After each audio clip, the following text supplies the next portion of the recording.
Okay, let's move on. Caught a plane up this morning, had a few dramas, as you always do at the airport. Arrived at the airport and hopped off the plane, and I'm wondering, you know, in Brisbane, they always drop me off at gate 44. It's way down the far end of the airport. And you walk along past the travelators, you know, they're like an escalator, but they're flat.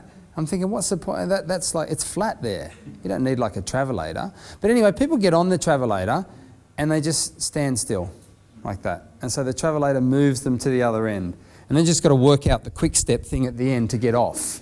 And then they can start walking again. You know, I don't mind the travelator as a concept. Good idea. It's a long walk, particularly if you're late for the flight. But there's nothing against actually walking on them. The only problem with walking on them is the deceleration at the end when you hit the ground that's still. Same with escalators. People get on them and they just stop. It's like it's against the law to walk while you're on them. When I was younger, people used to stand on the left if they didn't want to walk on the escalators. And you could walk past them if you wanted to. People don't do that anymore. Do they? Well, that's. You haven't got a microphone. You haven't got you. Okay, but look, it's only a little thing, not to the microphone, but the escalator and travelator thing. But it's just a symptom of our current mindset, the do less thing. And on the morning TV shows, there's that guy. His name's Pete or something, and he tells you about all the new gizmos, all the new high-tech gadgets that can save you from having to get up out of your chair or having to move your arm, or so it's all that sort of stuff. So that's really where I want to begin. It's about this whole mindset of not having an activity mindset. In fact, having a mindset of avoiding activity at all costs. And I think that one of the first things that you really need to do is look for opportunities in your life to move a little bit more. If you're on the travelator, walk on it. You know, it's only a little thing, but goodness me, add it up over you know, a year of business travel and walking up and down escalators and so on. They are big steps on escalators, I'll give you that. But nonetheless, just take a few steps when you're on there. Makes a difference. We're going to look at incidental activity or incidental movement a little bit later, just the stuff that you incorporate into your normal daily life, and have a look at the difference that it makes in terms of your energy output, and see how at the end of the week or end of the fortnight or end of the month, how much extra food you could have consumed, nice food like the food we just ate for lunch, if you'd just done those little things. Okay? And I'll show you just a little example of something as well, that at the end of the week will give you an extra 1,600 calories of energy consumption. That's quite a lot of nice, yummy little treats and things that you can have and still be energy neutral. Or maybe still in energy deficit, which means you can be losing weight and controlling weight.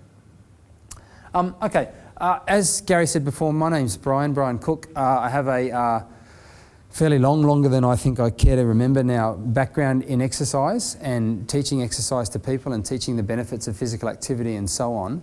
One of the issues that I've faced in the last few years talking to groups like this one is that I think you come up here and you've got to, it's almost like a compromise between having credibility and having empathy. You know, and here's what I mean by that. If I come up here and don't look in good shape and fit and everything else, then you haven't got so much credibility if you're talking about exercise.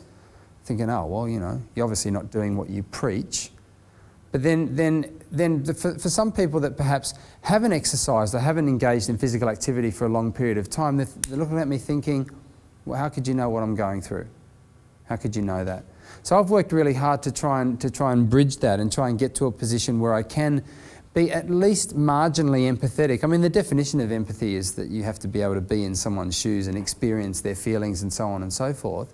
But I'm going to try to do that a little bit more today as well as we work through the Busting Free program. Okay, I have a background in exercise science and exercise rehabilitation. I worked for a while at Royal Prince Alfred Hospital in cardiac rehab, working with outpatients, people that have had heart surgery and people that had had heart events, heart attacks and so on and so forth, or just really bad uncontrolled angina, working with exercise programs to get those people back to health. So that's one area that I've worked in. I've certainly worked with my share of elite athletes over the time as well. And if you want my absolute honest appraisal of that, I'd rather work with the cardiac rehab patients than the elite athletes. Tend to be a little bit more kind of arrogant and, you know, they tend to tell you what they think a little bit more. And the cardiac rehab patients, by and large, with some exceptions, were just keen to get their lives back on track. Get them back on track. So anyway, we're going to cover a whole bunch of stuff in the physical activity component of Busting Free.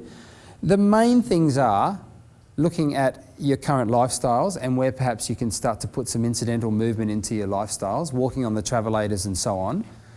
The second main area is the idea of functional strength, and Peter talked about it earlier today.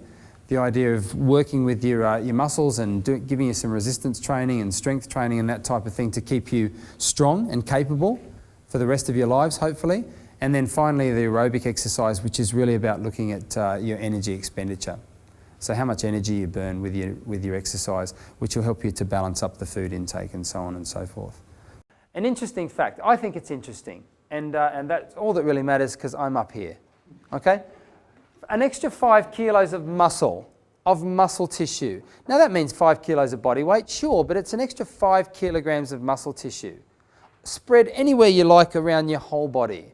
Sounds like a lot, but it's really not that much.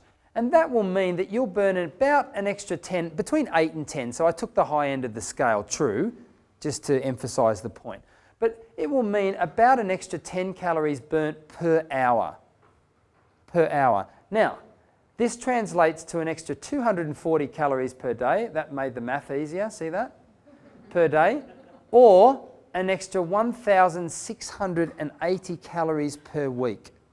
Now, here's the next bit. This will happen, this extra calorie burn will happen regardless of whether you move more on that day or not.